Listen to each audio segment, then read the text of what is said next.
Enggak kudanan kepanasan neng mobil sithik-sithik nggih mengkodo malah membayar fidyah padahal musafir.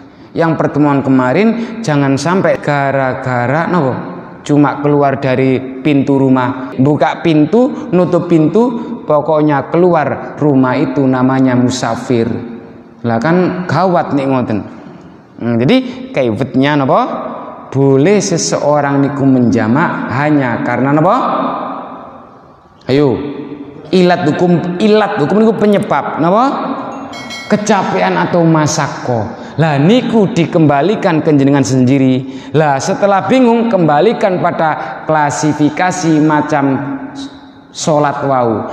Ada napa? Lali-lali punan nggih. Lombok jinten merica polo. Napa? Ada naik sedikit i'adam. Terus qadha, jamak, qasar. Semuanya ini sepakat. Tapi kenapa qadha kok dihilangkan? Kan ngoten. Ada apa? Bahkan rapat mawon nggih naudzubillah jangan sering-sering nggih rapat mawon kok menjamak. Minten ki Mbak. Kita nanggung rapatnya. Ini detik-detik terakhir. Mbok rapat nopo? Final keputusan pun. Kita jamak saja sholatnya. Itu kiwir menjamak. Berarti kalau ada orang rapat kok nggak ada rolasan. Berarti kan kara-kara tukang bangunan nanti. Ngoten nggih? Jadi ngoten. Nah, sekarang karena nggak ada yang tanya, terus syarat-syaratnya itu adalah kalau bisa 80 kilo atau 16 farsah. 16 farsah itu kalau menurut kitab Bidayatul Mustahid wa Nihayatul Muqtasid itu ya sekitar 5.500-an meter. Berarti 5.500-an 5.500 gitu mawon. Nek pasnya nggih 5.541 napa? Meter dikali 16. Pinten jumlahnya? 88 kilometer. Nggih. Tapi nek jenengan mengacu pada perjalanan jarak dan napa niku wau? Masa kok tak kembalikan lagi ke sini. Nah, napa ngenten? Idar takhala qabla an tazihus samsu akhara dhuhra ila waqtil asri. Akhara dhuhra. Nggih. Rasulullah mengakhirkan waktu zuhur. Nggih. Mengakhirkan ini di hadis yang lain seolah-olah jamaah. Jadi jamaah niku mengumpulkan. Ini sama dengan kasus ketika ada sahabat Rasulullah Muhammad SAW dakwah di Bani Quraidah. Kayaknya coba jangan ingat lah sudah pernah di Bani Quraidah. Napa? Rasul saya mau dakwah di Bani Quraidah. Iya, silakan kamu berdakwah di sana. Pesan saya, jangan sholat asar sebelum kamu sampai di kampung Bani Quraidah. Dilala sahabat pecah, ada yang seketika di jalan itu sholat, nggak jamak loh itu, tidak. Satunya saya nggak mau sholat di jalan, wong bilangnya Rasulullah pesennya katanya disuruh sholat di tempat Bani Quraidah, wong di sana itu sudah ada masjid, minimal kan untuk dakwah. Akhirnya pas di tengah-tengah takbir datanglah waktu maghrib, sah kok sholatnya. Apa jawabnya? Man adroka rakaatan minas shalah faqad adrokas shalah. Barang siapa yang menangi satu rakaat jenis waktu sholat tertentu, terus di tengah-tengah jenis waktu sholat tertentu kedatangan jenis sholat lain, maka sholatnya sah. Dari sini dapat dikoneksikan, interkoneksikan, disimpulkan berarti benar Rasulullah itu nggak kesusu menjamak tapi akhoro. Saya juga nggak mau tak jamak takdim isya ini di maghrib. Nggih. Wong saya jangan-jangan nyampe sana maghrib masih ada. Tapi sekali lagi kula mboten nyuwun jenengan menunda-nunda, mboten ngoten kula wau. Jadi saya nggak cepet-cepet menjamak isya tak kumpulkan ke maghrib. Kenapa? Soalnya saya nggak ada unsur masakko, kecapean. Bukankah Rasulullah membolehkan menjamak sholat itu karena supaya tidak memberatkan alias supaya tidak capek? Jadi dibolak-balik fikih itu main logika juga bisa. Ngoten lho, Pak. Nggih, napa? Nggih, dalem? Nggih. Iya. Tetap sah selama bukan disengaja.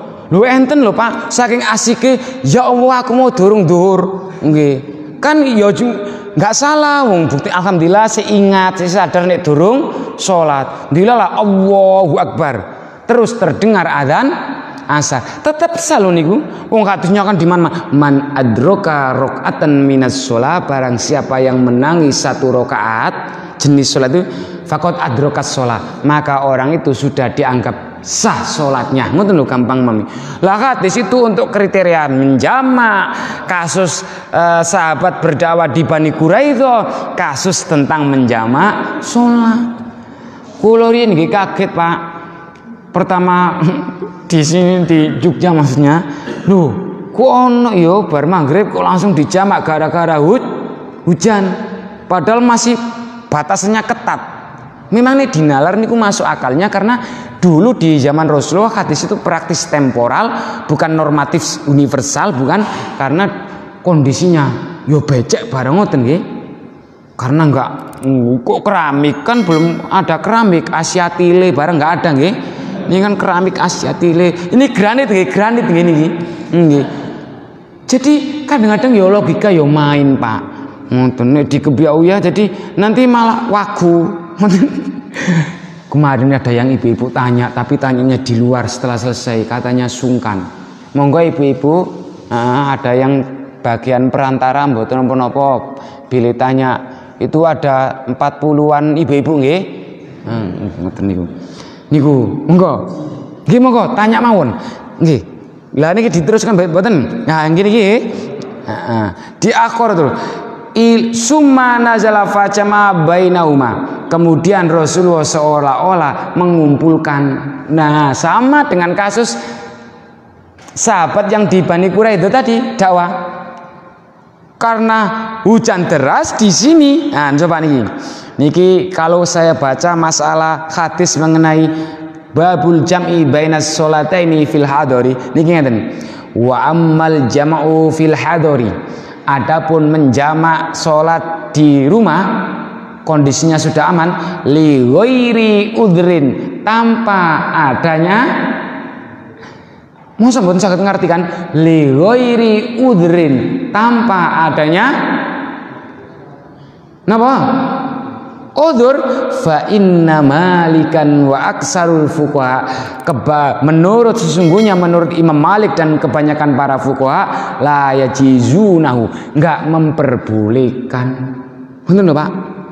Makanya di hadis ini summa fajama'a bainam, maka seolah-olah Rasulullah mengumpulkan. Gimana enggak mengumpulkan? Wong Rasulullah sempat menunda barang wis assalamualaikum warahmatullahi, karena hujan deras wow, kan nggak ada payung, hadiah Skobang, ngoten nggih, Bank BRI, Bank napa malih hadiah payung, BCA, BNI, ngoten nggih. Bareng sudah salam terdengarlah adzan salat selanjutnya Isya atau salat selanjutnya asar. Yuk kita salat sekalian, wong sudah mendengar adzan sehingga redaksi hadis ini sahabat mengatakan jamaah, mengumpulkan. Iya memang mengumpulkan, habis salam langsung berdiri sholat waktu Isya, waktu yang berikutnya ini. Ngono lho Pak ceritanya. Itu pendapat sini kula setuju. Memang enaknya bidayatul mujtahid wa nihayatul muqtasid. Imam Ibnu Rusdi ini permain logikanya berjalan, kan ahli filosof juga. Ahli fikih dan filosof ini yang dipakai di kampus-kampus. Jadi semua pendapat itu ditaruh di sini terus dia simpulkan sendiri. Kalau malah setuju, jangan-jangan memang begitu. Karena Rasulullah sendiri Ini rekaman dari Ibnu Abbas bahwa Rasulullah pernah menjamak tidak dalam kondisi bepergian dan tidak dalam kondisi ketakutan. Berarti kan kondisi sakit.